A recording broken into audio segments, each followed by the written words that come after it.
I've been attending for over 10 years. So it's amazing that we're all in person. Oh, and our Zoom folks are joining us too. I want to share my appreciation for all of you. The work that you do makes San Mateo County a better place to live. And if you aren't already a member of HLC, there's a QR code you can scan on your table to join. Without much further ado, I'm going to introduce the workshop. We've entitled it First of Its Kind BAHFA, yet another acronym for you to learn. And our moderator today is Ray Hodges. So prior to joining the County of San Mateo, Ray served as a Director of Planning and Development for the Division of Special Needs Housing at the New York City Department of Housing Preservation and Development, where he was responsible for financing more than 1,000 affordable homes annually for homeless and disabled persons. Now he serves as a Director of San Mateo County's Department of Housing and Executive Director of the Housing Authority of the County of San Mateo. And I just know on personal experience, you run a great team. We appreciate everything you do. I'm going to pass it on over to you.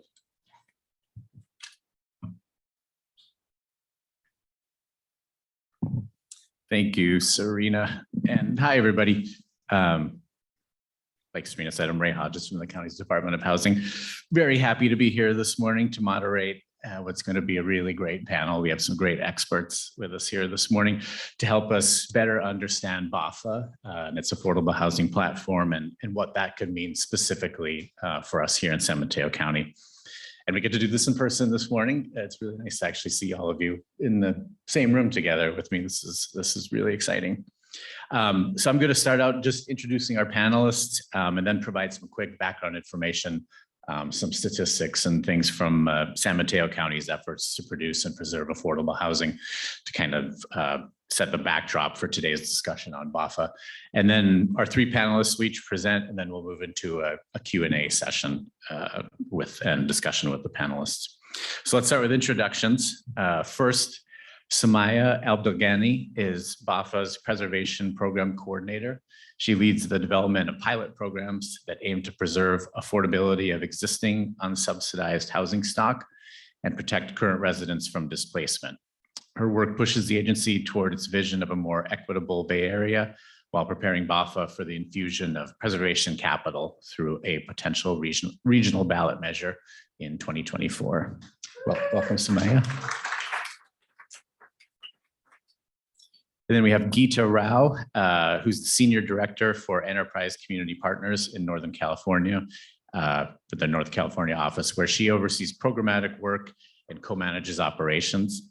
Geeta serves on the leadership team of Bay Area Housing for All, an effort to place a $10 to $20 billion Bay Area housing measure on the 2024 ballot.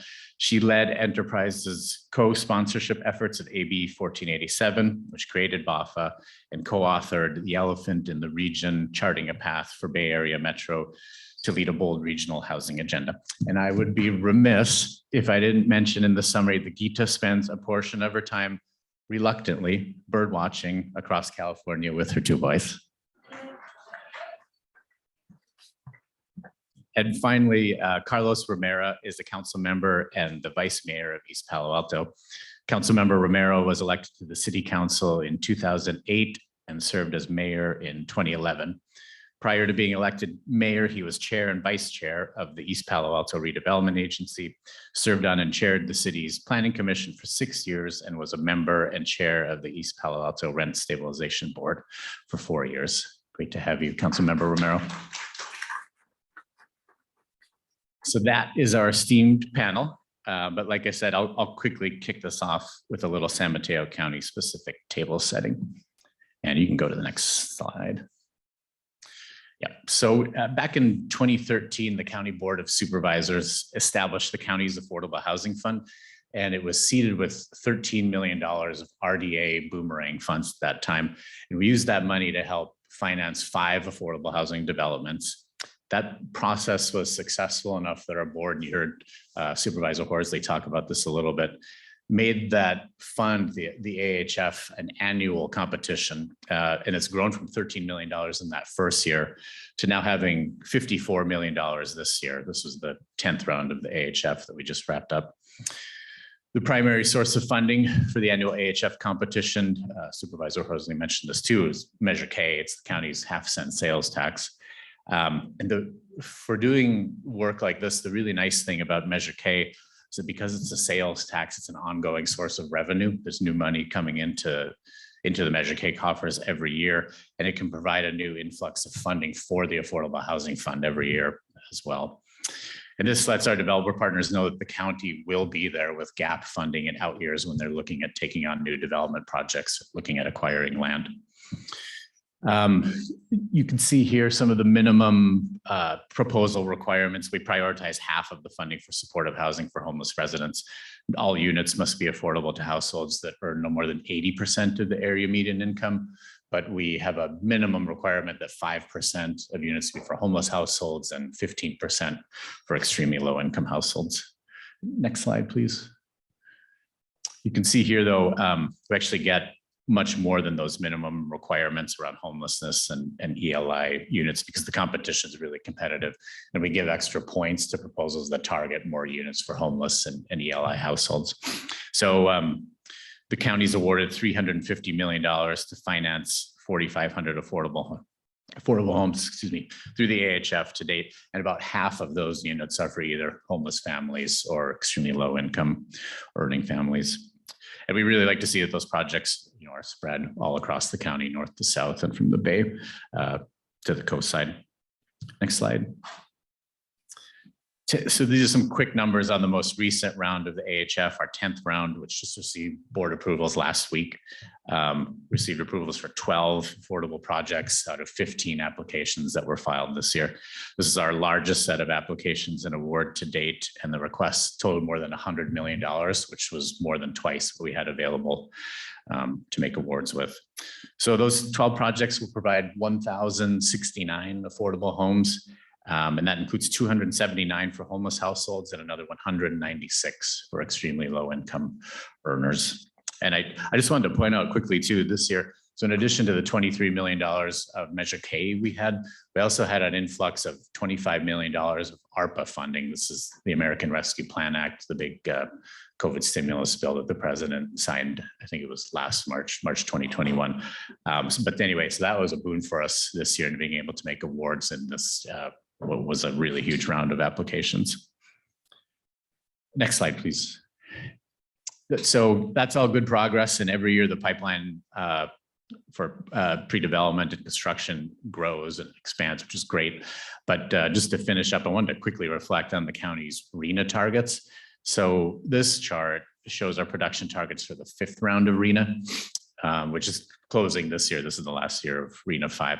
So this data is about a year out of date now. We're doing a little bit better than this bar chart shows right now. But as of about a year ago, our 21 jurisdictions had permitted 35% of the very low income targets for RHNA, 64% of the low income target, and about 38% of the moderate income target. You can see we're doing very, very well on the above moderate income target market rate housing, basically. And at this point, I think we're at about actually twice what that target was. So that's good. Housing at all income levels is needed. Next slide.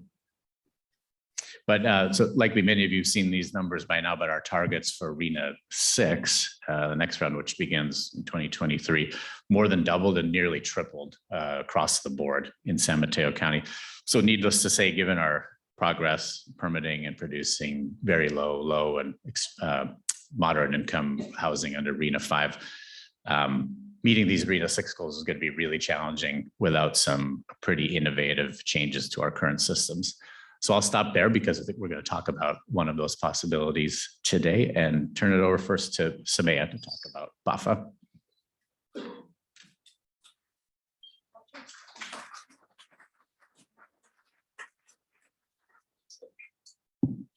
Thank you so much for the introduction, Ray, and thank you everyone for chatting with us today. Let me just pull out my laptop. I haven't done an in-person anything in a long time, so forgive me for my robotic Zoom awkwardness. Didn't even think to print this out. I haven't printed anything in like 3 years. All right, great. So yeah, we're going to be, I'll talk to a little bit today about the Bay Area Housing Finance Authority, or BAHFA for short, and how it can facilitate regional collaboration and resources. If we could get the first slide.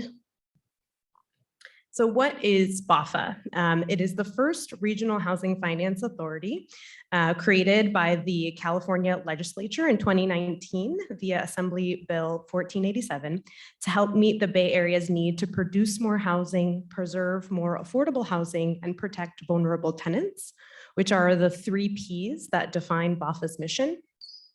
And perhaps most importantly, BAHFA has the power to put ballot measures before Bay Area voters to raise revenue to achieve these goals around the 3 Ps. If we could get the next slide, perfect. A bit about BAHFA's history.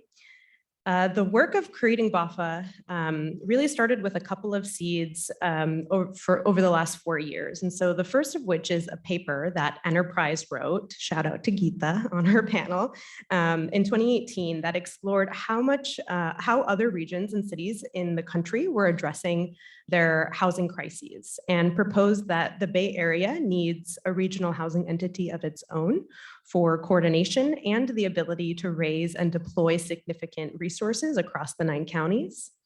Another seed was when 40 Bay Area leaders took a trip to New York in 2018 to be inspired by New York's robust public finance agencies.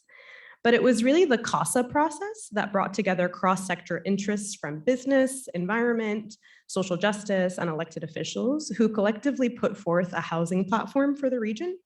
And CASA Compacts 9 and 10, specifically from the platform, called for dedicated resources of funds for the region and a regional housing entity, which became part of a 3 Ps legislative campaign at the state in 2019.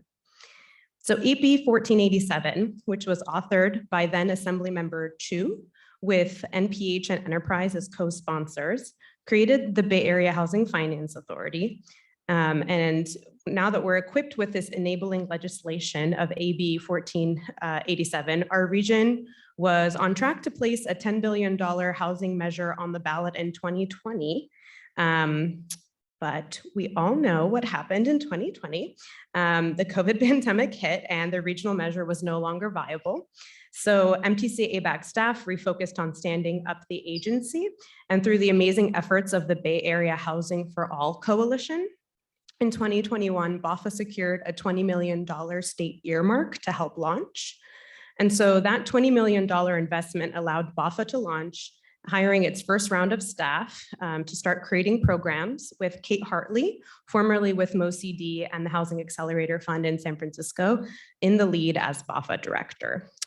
And that's how we are now here. That's how I'm here. So, in terms of BAHFA's mandate, our mandate is to create regional funding for the 3 Ps, including production, preservation, and protection, to work in collaboration with Bay Area cities and counties. So we're looking to help local jurisdictions meet their affordable housing needs, returning 50 to 80% of funds to county of origin, depending on the revenue type, and I'll get into a little bit more detail on a future slide. Helping counties create the counties will create expenditure and disbursement plans for their jurisdictions. And the ABAG Executive Board and BAHFA Board, which is comprised of MTC commissioners, provide the governance. And then finally, there's also this mandate to assist the region with TA data gathering and reporting. And this technical assistance will leverage extensive assistance provided by our existing ABAG and MTC planning staff. In terms of our governance structure, so the ABAG Executive Board and the BAHFA Board jointly govern BAHFA staff.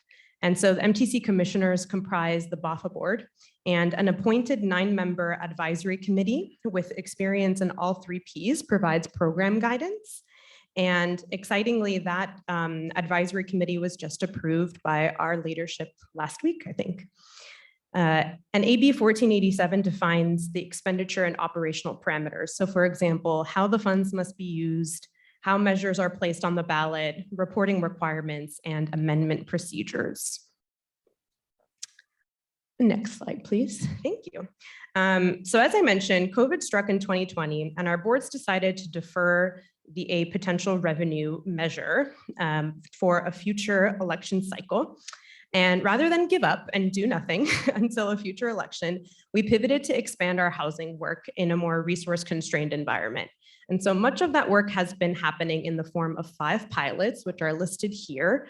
It is Doorway, an affordable housing pipeline, a preservation strategy, and anti-displacement services network and homelessness prevention system kind of go hand in hand.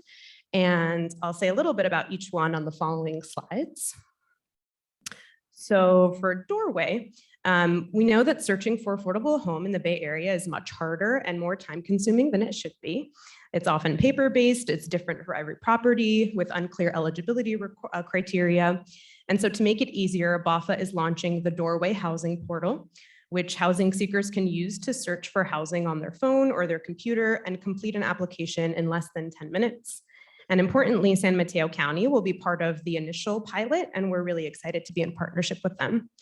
And Doorway will transform the housing search process across the region by creating great time savings. Housing seekers will be able to determine their eligibility upfront, apply for multiple listings, and get up-to-date lottery, waitlist, and placement information.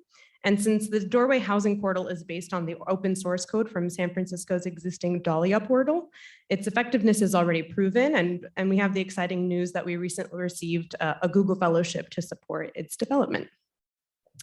The next slide. So the affordable housing pipeline. So Enterprise has been doing some incredible work in partnership with BAHFA staff to build the Bay Area housing pipeline to create the most comprehensive inventory of affordable housing developments across the 9-county Bay Area ever available. And so the pipeline is critical to understand the Bay Area's progress towards producing and preserving sufficient affordable housing to meet our region's needs and to help funding and financing gaps. And you can see some of the regional statistics on the screen. And this data is really a call to action. There's so much great going on. And we saw those numbers from Ray for San Mateo County in particular. But in every county, the pipeline is just a fraction of our RHNA goals. And the pipeline makes it clear that our region really needs an infusion of capital to reach our goals. We go to the next slide. This is the world that I live in as the preservation program coordinator. So I could probably linger on this slide for a while, but I won't. But we are working on 2 really big efforts in the preservation space. The first is a regional early action planning grant from the state of California will allow us to establish BAHFA's first in-house capital program focused on preservation of unsubsidized affordable housing. And so the program would provide rapidly deployed over-the-counter financing to enable nonprofit developers and community land trusts to acquire and rehabilitate buildings that are for sale on the open market. And the community-based organizations would then convert these properties to permanent affordability. And the $15 million of funding would immediately stabilize what we hope will be at least 60 households with the conversion to permanent affordability and many subsequent generations of low-income renters stabilized. Second, we have a, oh, sorry. I said I could talk about this a long time. BAHFA also created a welfare tax exemption preservation program to help mission-driven housing developers achieve preservation and protection goals.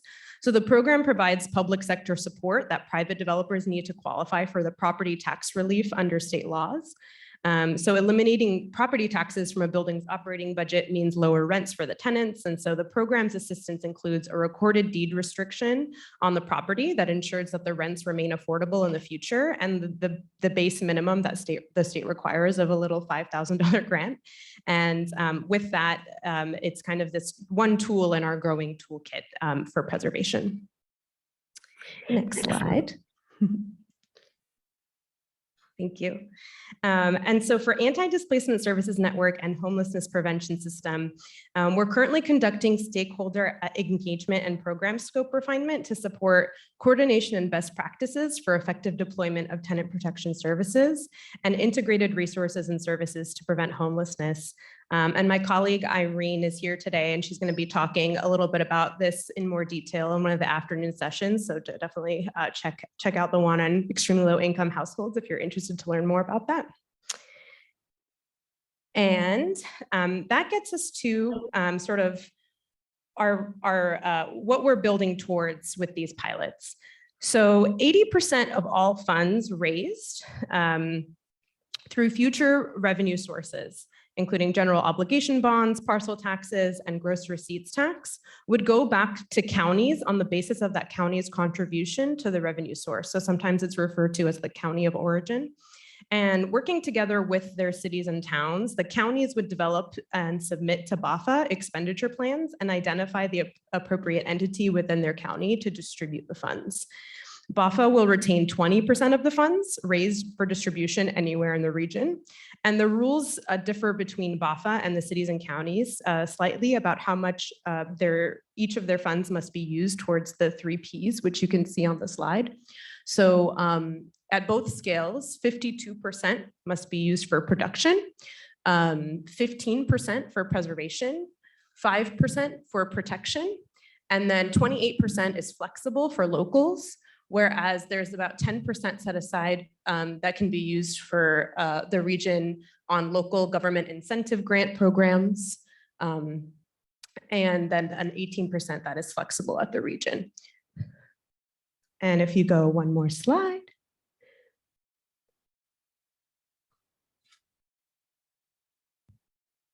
Could I get the next slide? That's okay. Sorry, I'm being naggy. So what are the sort of distributions? Those distributions apply to various different revenue options that require approval by ABAG and BAHFA boards, and most importantly, by Bay Area voters. And so those are a parcel tax, a head tax, gross receipts, commercial linkage fee with some additional requirements. And the one that I end with is the general obligation bond, which is something that we are really looking to pursue first as one of our many options in our menu, because it's the source that really gets us closest to meeting a good chunk of our goals, particularly around preservation and production. And the BAHFA ballot measure can cover all 9 counties or as few as 4 counties. And I'm going to pass it to Geeta to talk about that GEO bond and what it would accomplish and what it would take to get us there. So thank you.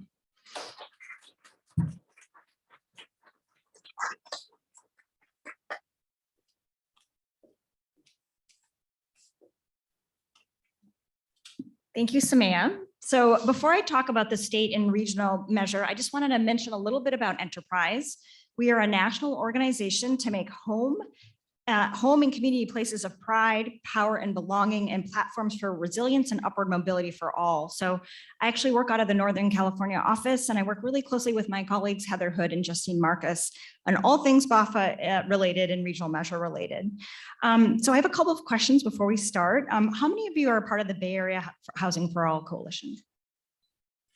Okay, so all of you will be at the end of this presentation.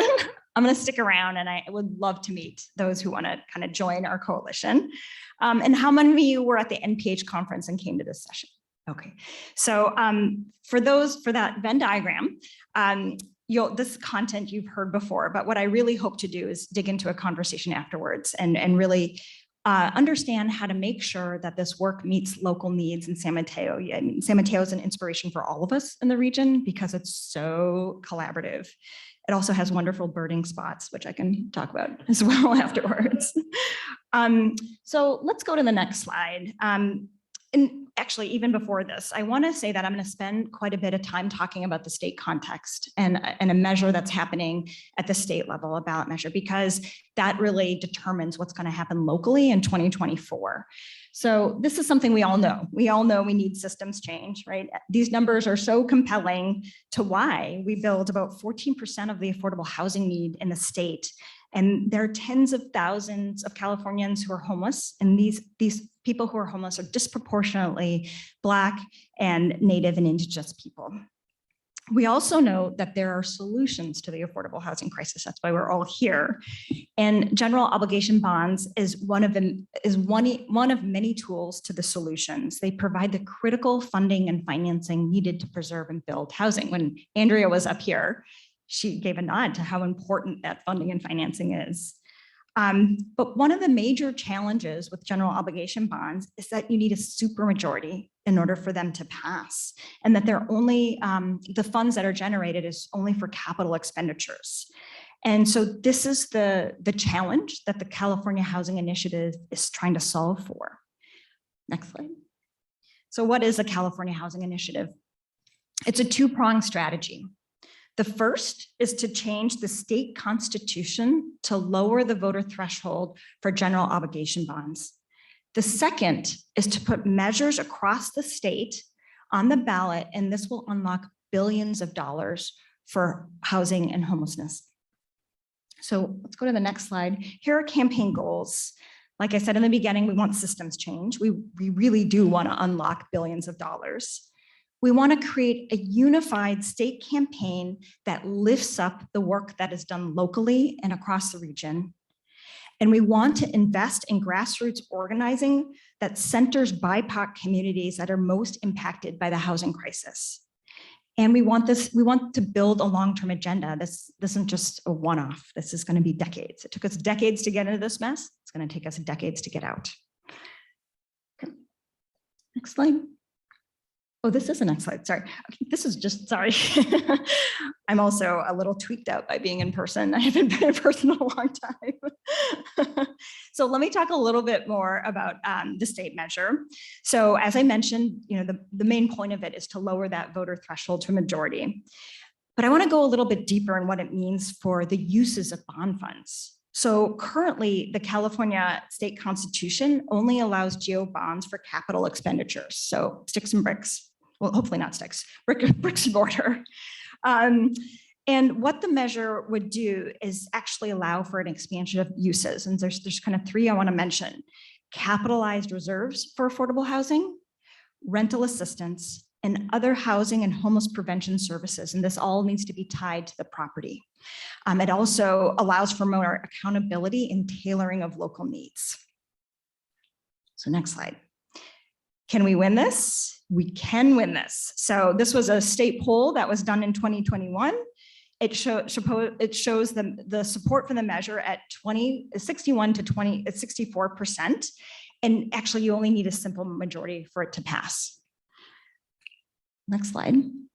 So this slide shows the other regions that are considering housing measures. We're not alone. And you can see what heart gives me, it warms my heart because it's usually always just the Bay Area and like SoCal, but you can see Sacramento, Central Valley, Ventura, all sorts of places are considering measures. What doesn't warm my heart is that these funds are needed to end housing insecurity and homelessness, but at least we can do this together. And those goals that I mentioned, it's not just us, it's across the state. So this is the timeline. So right now we're in the middle of building local, regional, and statewide coalitions. We're building out the campaign infrastructure and we're going deep on fundraising. This is going to take millions for us to do this. In May 2023, the goal is for the campaign to file the measure and to start signature gathering. And once that's done, once the signatures are gathered, then we can lay the groundwork for a winning campaign. Okay, so now I'm going to shift to what this means for the Bay Area. Okay, next slide. So our advocacy work for AB 1487, standing up BAHFA, the regional measure, the $20 million state investment, the state campaign, all of it has its roots in the Bay Area Housing for All Coalition. So this is a list of the 38 organizations involved in the coalition. It's led by All Home. Tamika, she might have gone to another workshop. You'll hear about Tamika later. You'll hear from her later. So it's led by All Home, Enterprise, NPH, and the San Francisco Foundation. The goal of the coalition is to raise upwards of $1 billion a year for the 3 Ps. It's to create an effective agency, and it's to leverage partnerships and strengthen campaigns. So let's go to the next slide. So Samaya touched on this, but we are pursuing a general obligation bond, even though there are many sources, because it's the source that will get us to scale and meet a lot of the 3P goals. It will be impactful. So here is what it means for every county, and there are a few cities that have direct allocations. And like Samaya mentioned, 80% of the funds that are generated go back to the place of origin. So as you can see for San Mateo, if we do a $10 billion bond, that's $1 billion. If we do a $20 billion bond, that's simple math, but pretty good math. It's $2.1 billion. So what does this mean when I say reach scale and impact? To give a sense, $10 billion would mean 45,000 new affordable homes or preserved homes. Over the course of the lifetime of those developments, 500,000 low-income households can be housed securely. And this would also mean the creation of 29,000 jobs annually. So let's go to the next slide. So let's talk about the viability of the measure. So it was NPH that commissioned a series of polls conducted by EMC Research. So this is Ruth Bernstein. And these polls were conducted between 2019 and 2021. And it was to test the feasibility of a measure for 10 or $20 billion. And this was actually the language that was tested. I think this is language that we're all familiar with, right? We use this in many of our measures. Let's go to the next slide. So support for the regional housing measure has consistently polled at or around 2/3. And so voters are fundamentally supportive of what a tax could pay for and support the 3 Ps, but there is tax sensitivity, especially since COVID hit. Let's go to the next slide, please. Oh, here you are. Okay. So homelessness remains top concern, with half of the voters citing it as the most important problem facing the Bay Area. And then also Bay Area voters express express progressive stances, and they do believe that housing is a human right. And they're generally even supportive, I know it's hard to believe, but they're generally supportive of building housing even in their own neighborhoods. And they think of it not as an individual responsibility, but a societal one. So that just tells us how important that storytelling is on our part. And, I was so touched by the music and poems, and we need to lead with that. Let's not lead with a PowerPoint. Let's really lead with those stories, because Samaya and I were just talking about how we're still sitting in those feelings. And also the polls do help by telling us that we're on the right track. And let's go to the next slide. So I'm gonna stick around, but here is some simple steps you can do now. You can endorse the campaign. And so that is the California Housing Regional, it's a California Housing Initiative. So that includes both the state measure and the regional measure. And here's how you do it. You can champion within your networks. We're happy, I can talk about BAHFA and the regional measure forever. And so I'm happy to do that. And there's a lot of us who want to do that. Evie's team, we can talk. And then you can also just contact me directly to find out more information. And I know I'm supposed to stop. I'm gonna keep going. Can we flip to a couple more slides? Keep going. This slide. So Samaya showed the pipeline as an aggregate, but I thought I'd show the slide so you know where San Mateo is. And this is just the incredible work that Ray and his team and all the people on the ground here are doing. But if you can look at the county, there are a lot of projects, a lot of developments that are in the pipeline. They're just awaiting sufficient funding. And for San Mateo, that means 85 projects that are in pre-development. Thank you, Babs. She was the one who put all those numbers for us together. And that's over 7,000 units. So I'm gonna hand it over to Carlos.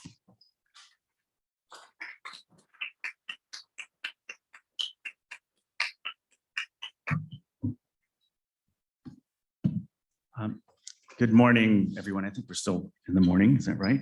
Yeah.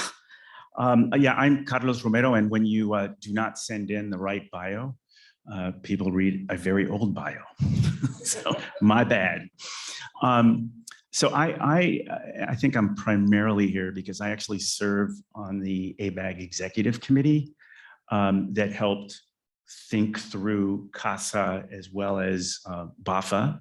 And I chair ABAG's housing committee, which is kind of the co-group between the MPO, which is the Metropolitan Planning Organization, which is MTC, the Metropolitan Transportation Commission, and ABAG, which in this particular 9-county Bay Area, those two entities are not merged. We have an MPO that deals with transit, and then we have the kind of council of city governments in ABAG. In many other counties, they're connected. ABAG actually has, as its charge, addressing the housing issue. That includes RENA, that includes the planning piece, and initially it was thought some of the funding piece.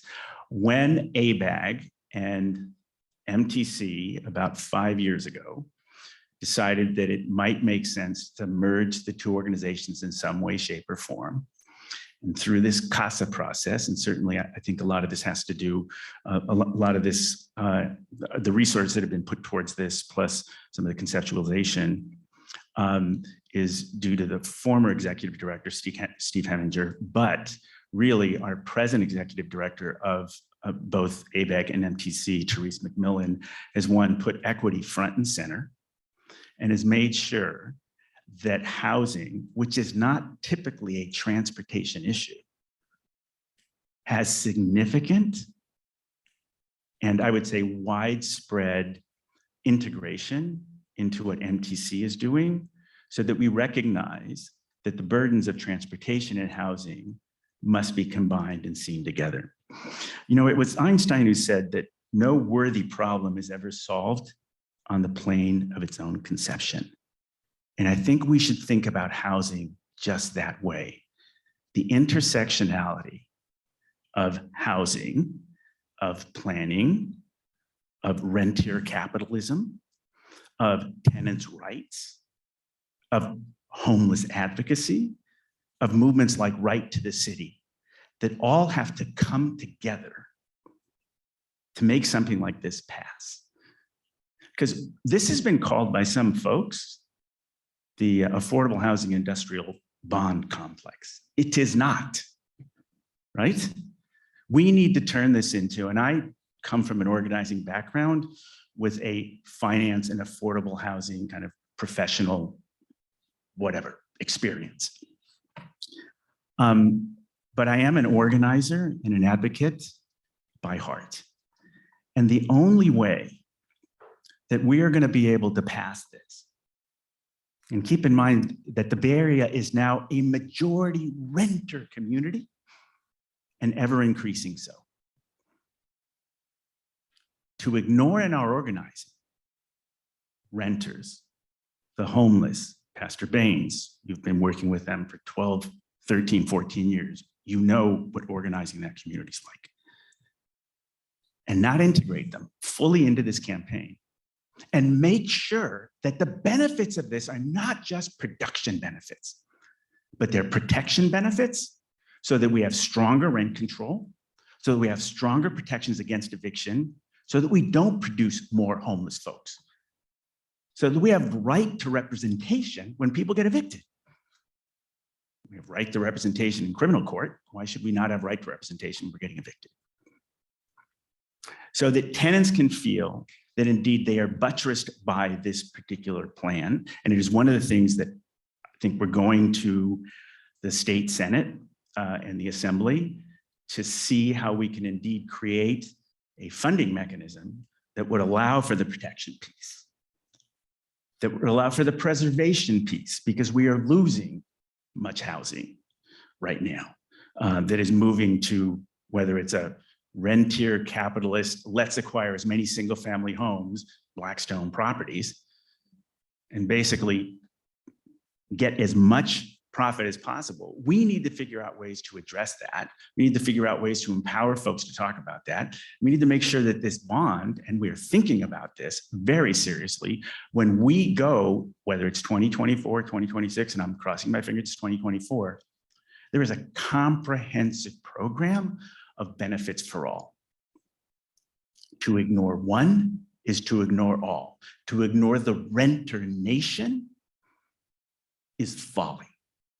We understand that and we'll integrate it. And I think the other thing I really want to say about ABAG is that the 80-20 split that you see here in terms of if it's a $10 billion bond, 80% of this money would be going to local jurisdictions. That is very important to the 101 cities in this 9-county Bay Area, because they want to make sure that they have some local control, that if they're going to be taxed, or if we're going to be taxed, because we're all going to be taxed in this room, including renters, right? That gets passed on to some renters. that we can receive the benefits directly.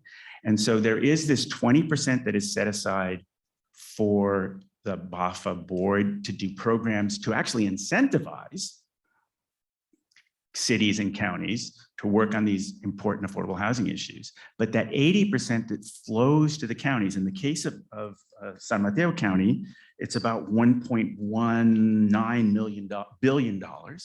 It's a significant amount of money that will complement Measure K, which the Board of Supervisors indeed have been true to their word, and every year increase the amount of money that is going to affordable housing.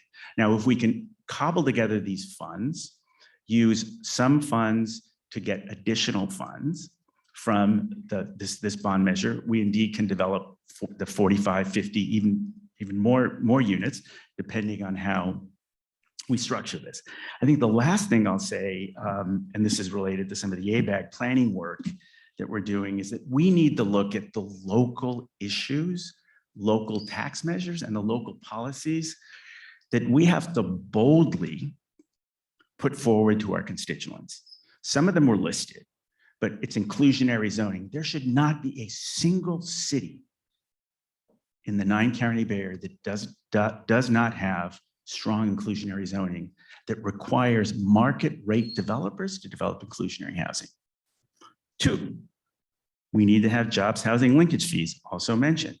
The commercial sector that is building offices must indeed contribute to this problem that they create by creating more jobs. There's a multiplier effect. Number 3, we need to think about transfer taxes. Now, counties can do it, charter cities can, smaller cities like mine can't. But there are some document fees perhaps that we could look at. Number 3, we also need to think about gross receipts rental taxes. Many cities have them. We're enhancing ours.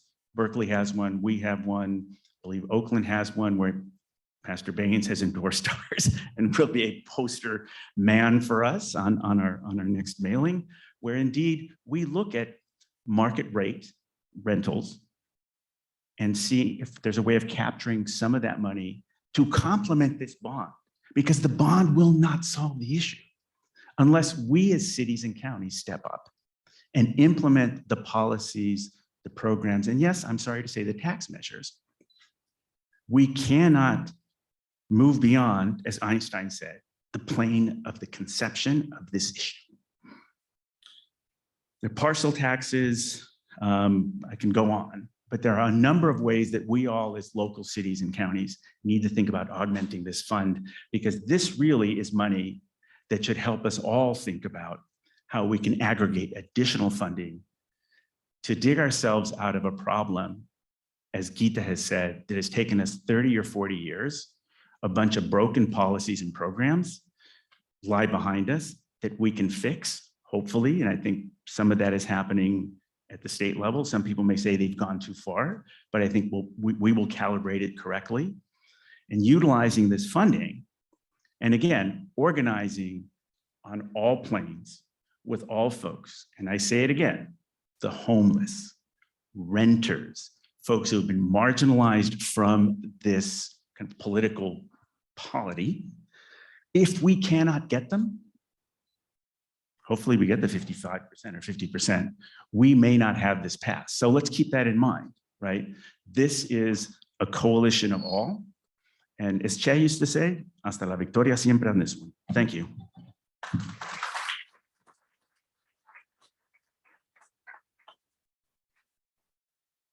Wow, what a great panel. Thanks very much to everybody for the presentations. I want to jump right into Q&A, and we're limited on time, so I'm only going to ask 2 questions. We have a great audience here today, so I want to leave as much time as we can for some of you to get questions in too. So first, I just want to start out with a really fun one. Maybe each of the panelists could talk about what each of them are most excited about BAHFA having the ability to bring to San Mateo County and the wider Bay Area as well too. And we actually can move this. So I'm excited about so many things, but I think that personally, I feel really energized by, and I think Carlos talked a lot about this, the real commitment to all 3 Ps. I think that this is really such an amazing and unique opportunity to really get to scale on preservation and protection alongside production. And I think that, you know, as I'm biased as the preservation program coordinator, but I think that there's so much energy and excitement around preservation in terms of, you know, opportunity to purchase acts that are happening throughout the region and in San Mateo County, and really emerging developers and community land trusts trying to build up their capacity and their chops to be able to take housing off the speculative market and really carve affordability out of the existing housing stock. And it's just one of those, it's one of those strategies that hasn't always had the amount of support and resources that it really needs to make it work. And I'm really excited about the prospect of being able to get to scale on that particular strategy. So I have a lot of things I'm excited about. But you know, what I appreciate about BAHFA is it's very much a regional approach. And, you know, we've done this, we do work at the state level and we do stuff locally and at the county level. And, you know, there's 101 cities and 9 counties in the Bay Area, and no one should have to do this alone, right? This operates at a regional scale. We need to address it at a regional scale.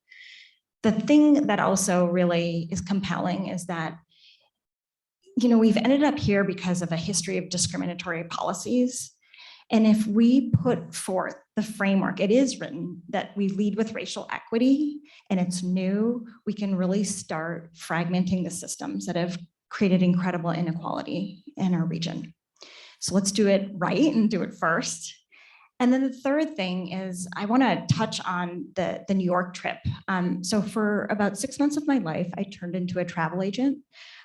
Because that was my job to like do the bookings of the hotels and figure out the speakers and to send everybody to New York. And I was really inspired by New York because they realized how they could be value add and have a sustainable structure. So, you know, they have a balance sheet, billions and billions of dollars where they reinvest funds and they have a self-sustaining entity. And with those funds, you know, when you control your own balance sheet, you can be more creative around funding and finance. And so through loan repayments, they put it towards tenant protections.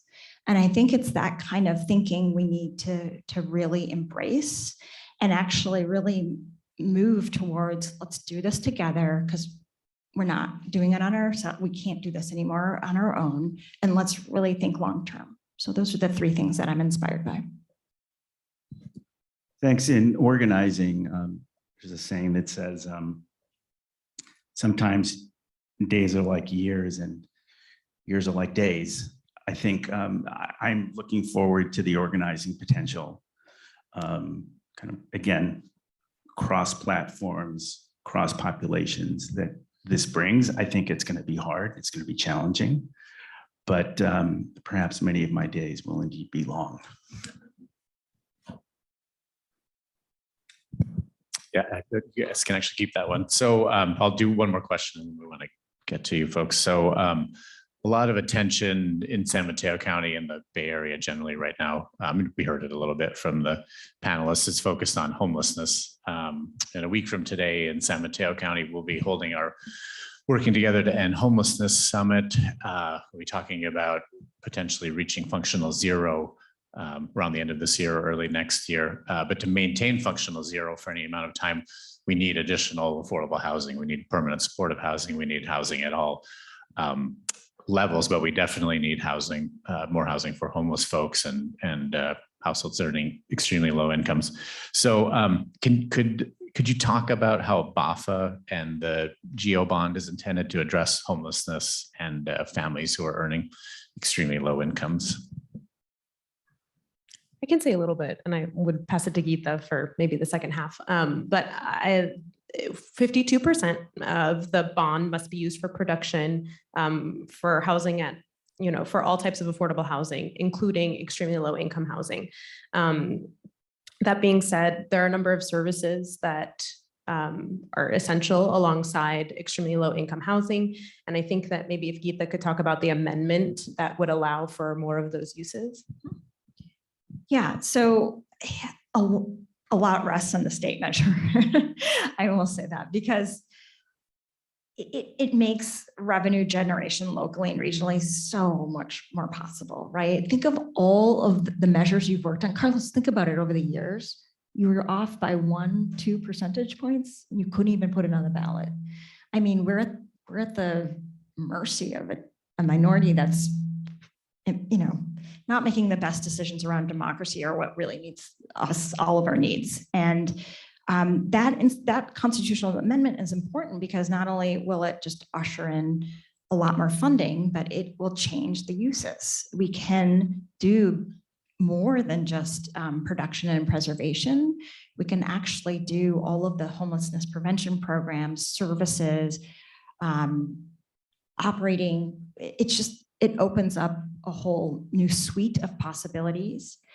The thing about the regional measure is the parameters that Samaya mentioned, it took us, it was a lot. 1487 was a bear. It was gutted several times at the state legislature. It was kicked back to MTC and ABAG to discuss.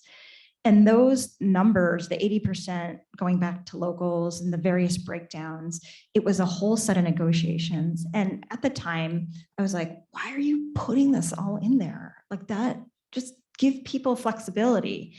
And what I realized in retrospect is there's just enough guardrails. Okay, so there's enough regionally to give guidance on how funds should be used, but really it's a local conversation what the priorities are. So if it's ELI, then it's ELI. I'm really struck by Measure K and the set asides that were put there. I think you make that happen locally. Yeah, I don't know if this question was meant for me, but let's face it, we're a country that is manufacturing the unhoused. And so the preservation and the protection piece make a big difference in stopping that pipeline. And so to the extent that we're able to move on those issues, we reduce and hopefully put Pastor Baines out of a job. He won't have any more unhoused people. And I'm sure he would love to have that job taken away from him. So I think those two pieces will indeed help reduce the pipeline because every day people are being evicted. And I'll tell you, I took the train down to the APA, the American Planning Association conference, and along the line, you could see, I don't know what we call them. Are they Hoovervilles? But just mile and mile of 10 cities. This is a tragedy. It's inhumane. And a country as wealthy as this should figure out, we should be smart enough to figure out a way to address it. And I think that these two issues, the preservation and protection piece indeed will help reduce that. Okay, questions from the audience? I think we can do this kind of talk show style and get the questions for the recording.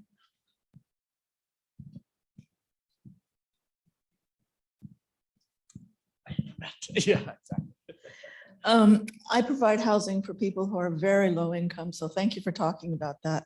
I find they tend to get lost in conversations about affordable housing.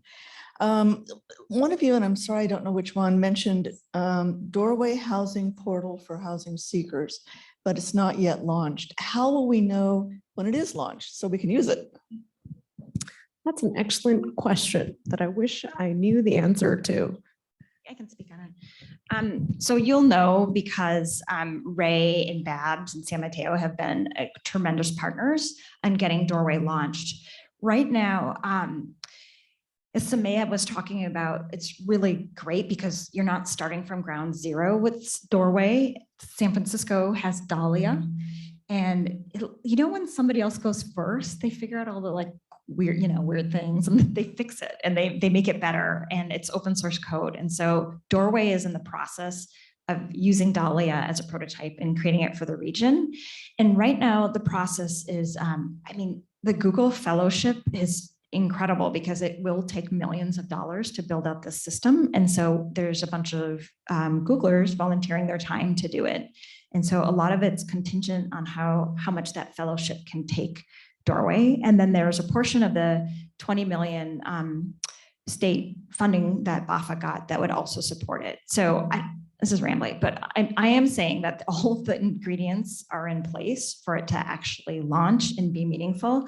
And I would stay in touch with Samaya and Irene from BAHFA, because their counterpart, Barry, who actually launched Dahlia in San Francisco, is the person who's doing it for the Bay Area. I would think in I would love to get it up before the campaign really starts for 2024, because we need to show milestones can be reached regionally. Is that an okay answer? Or, It was, I know. But like more concretely, like how to just stay updated. We have a mailing list. We're going to start sending out newsletters with regular updates. So that is, on the BAHFA website, we can connect, but if you look up BAHFA, there's like a sign up for the mailing list option. Yeah. Coming to a housing lottery near you soon. Yeah. That was a much better and shorter answer. Join the mailing list.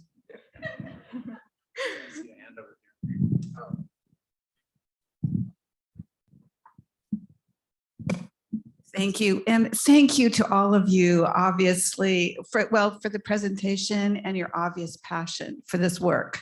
It's something that I share, so I'm really appreciating it. There was an article in this last week's Chronicle about the challenges of converting office to housing, and yet I know it's been done. So do you have examples of how it's been done so that I might be able to promote it in my own area? Yeah, so I'm glad that you asked this, because one of my fabulous colleagues at MTC, Mark Charette, is working on, so I mentioned the preservation pilot to be funded by REAP 2.0. There's a sister pilot called the Priority Sites Pilot that will be funded by the same state source, all about converting public and commercial and underutilized commercial and office parks to neighborhoods and affordable housing. And so there's like a whole concept paper about that. It's one of the strategies in Plan Bay Area. So there's a lot of energy and resources around exactly that use and a lot of research that's been done. Some specific examples. I'm trying to think if anybody, I feel like I'm sure. Well, the whole Yeah. the whole live work loft, which was, I believe, a disaster. The whole live work loft movement was built around the conversion of older industrial buildings, right? So I mean, we know it can be done. They generally tend to be type 1 construction, so that they actually meet the building fire codes. So it certainly was done in a rent-seeking fashion previously. I think now, there actually is one project, that's right, that the Board of Supervisors in San Francisco just recently approved, that was supposed to be, I believe, offices, and then they allowed it to go to housing. And I can actually, I will get you the information. No, that was built. That was built. It was built. I feel like connecting with this person who runs this work, he'll have everything. Yeah. Yeah, sorry, I don't have it. Specific. We had a great question from one of the folks on Zoom asking, so if we're successful passing these measures and we build up a really great affordable housing production and preservation pipeline, are those projects going to get stalled waiting in line at the state for bonds, credits, et cetera? Yeah, they may. So we have to do that work too. we really do. And, yes, so if you are doing a LIHTC deal, you're going to face real challenges getting tax credits and bonds, but we do put a lot of our advocacy work in changing the federal rules and the state rules. And then it also allows for thinking outside the tax credit system, especially preservation deals. It's typically done with a local subsidy and then a commercial loan.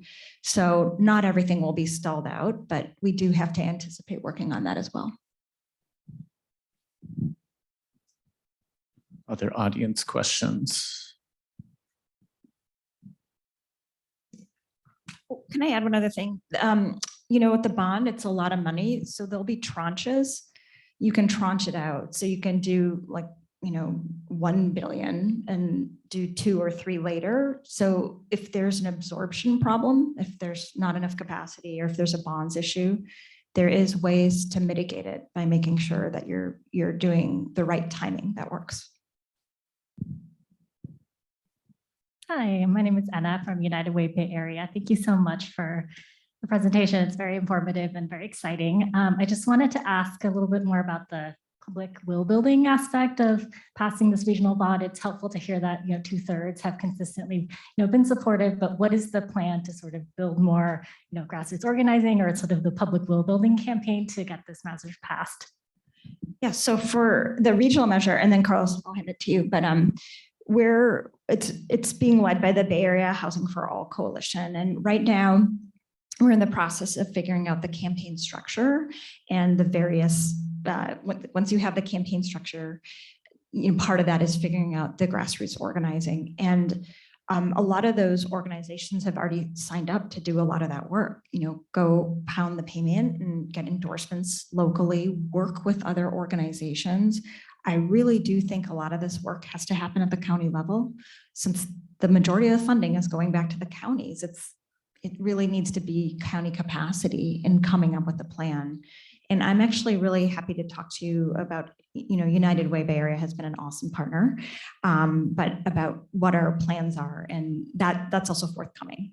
It is actually a little early for a campaign because it's not until 2 more years. So we're kind of in phase 1 right now with building most of it out. Yeah, I think we also recognize that we do, as homo economicus, I guess, tend to vote our economic interests. And so to the extent that we are indeed able to show the renter communities, other communities that have been left out of some of this production money, that indeed there are benefits to supporting this, we can expand that base. This group called 6 Wins, which is initially sponsored by Public Advocates, a leading public law firm in urban habitat that is working with some of the more marginalized groups. They're working with tenant groups, and they have had conversations and are in conversations with Bay Area for All. Many of those groups are actually in the housing group. So I think it's expanding that tent, and again, convincing folks that indeed this is not solely a production bill, that the preservation piece is important, the protection piece is important. And I think that was enshrined in CASA, and we're attempting to do that in BAHFA. I mean, the bond is not the only thing. We'll do that, and we'll do a lot more. It's the first one out of the gates, though.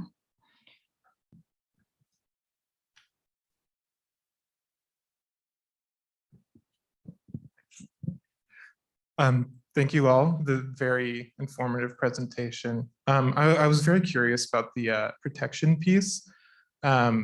And I know, I don't remember which, I'm sorry, but one of you mentioned right to counsel, other things like that. And I was really curious to know what you envision funding going into and what types of other protections will come out of BAHFA at the regional level. I feel tempted to phone in a friend in the audience. This is Irene. She is our anti-displacement program coordinator. Hi, thanks for the question. Since it's my area of work, I get to talk about it. And thanks for having a 4th chair, very convenient. So right now we're in kind of, as the slide really broadly showed, for the protections space and for homelessness prevention, in really a kind of research and scope honing phase. I have met with 6 Wins. We've talked about the importance of increasing access to counsel, potential right to counsel. We're also exploring, learning more about what other models exist around the country, like eviction diversion programs that might be more appropriate in some settings for, folks who are potentially not interested in becoming involved in a court case, or, another huge issue we've heard about with right to counsel in different places is attorney pipelines are really stuck, right? Like a lot of providers right now of the legal services that do exist in the Bay Area are really having trouble hiring and retaining staff. So there's kind of some implementation questions that we're currently tangling with before getting into the space of designing some amazing grant program, because also, as we've heard, there's a couple years to go on getting funding. So right now I'm really focused on figuring out what are the really effective programs and also listening to tenant advocacy organizations to hear, what are the highest priorities, what are the unmet needs, and given that, what are the best interventions to meet those needs? So that's kind of where we're at right now, and very excited to get to have, the amendment unlocks a lot of potential for this space that without the amendment will not be there too. Go back to my seat. Thanks, Irene. Anybody want to add? Do you want to add? I just do want to say, I do think that, Matt Desmond, when he wrote his book, I guess it was 4 or 5 years ago, about homelessness in the US and evictions. I mean, I think that his sociological research showed that indeed right to counsel makes a hell of a difference when it comes to getting evicted. And if we can slow that pipeline down of people who are getting evicted, that would be helpful. Whether this is going to fund it or whether through doing these actions, we get foundations like Chan Zuckerberg and other folks to say, yes, this is important. We need to fund that. Because when you are getting a unlawful detainer and your landlord shows up and you don't, you know who wins, right? And that's why the majority of unlawful detainers go to landlords, because tenants don't show up. So showing up is 50% of the solution. Okay, thank you. Another question from the Zoom feed. Geeta, I think you started to address this. This maybe goes to a little bit more detail.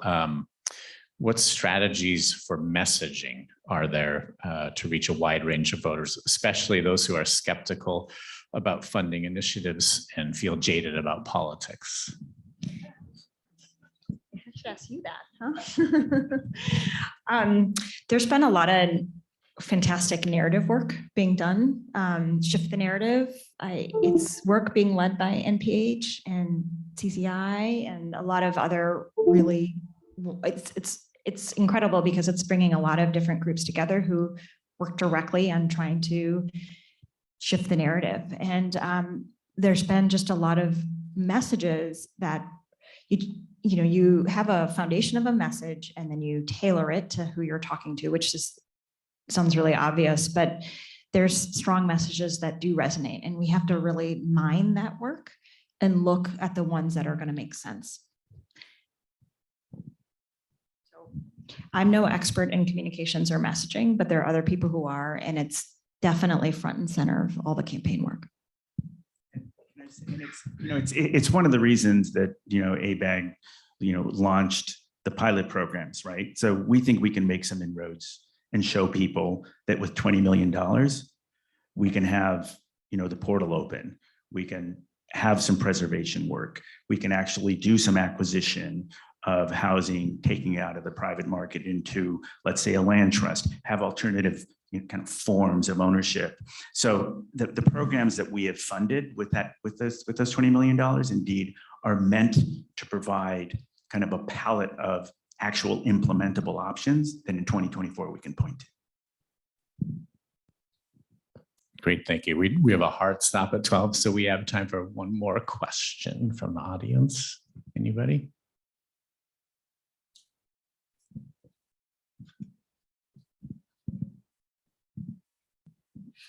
Hi, and thank you so much for all the work you have done and are continuing to do.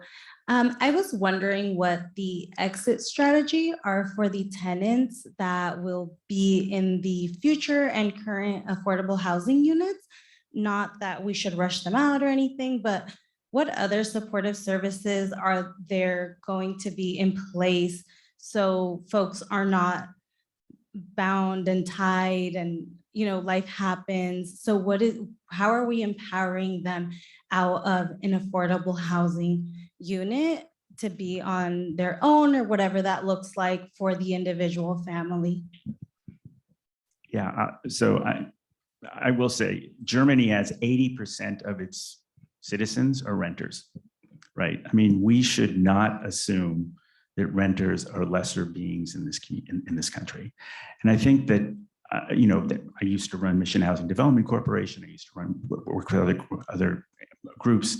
We would use individual investment accounts that we would get some funding from nonprofits and foundations to help people save and then ultimately move out. But when you live in a Bay Area where the average median price of a home is probably $700,000, $800,000 and rising, where in East Palo Alto, when the average price of a home 10 years ago was $230,000 and it's now almost $1 million, most renters will be renters the rest of their lives. And I say that we need to protect them and give them the appropriate rights so that they indeed have as much power as homeowners. And so when somebody goes to the podium and tells me they're a homeowner, I'm going to say, that's great. But I got 65% renters in my community and they have just as many rights as you do. So that's not to say we shouldn't do this, right? But I think in certain places we can do it. In other places we have to say, it's fine to be a renter. Let's have those supports for you. Let's create some of these, investment vehicle opportunities. But are you really going to own a home? I don't know in this particular economic environment. I'm being a realist, forgive me, but I want to make sure that we don't deny rights to renters that they should get. Thank you. It's noon. Do you want us to? Okay, yeah, thank you very much. Two quick announcements. The slides will be available on the HLC website afterward. And we did get a bunch of questions online that we didn't have time to get to, and those will be answered over email. So thanks very much, everybody, for attending, and thanks to our great panel.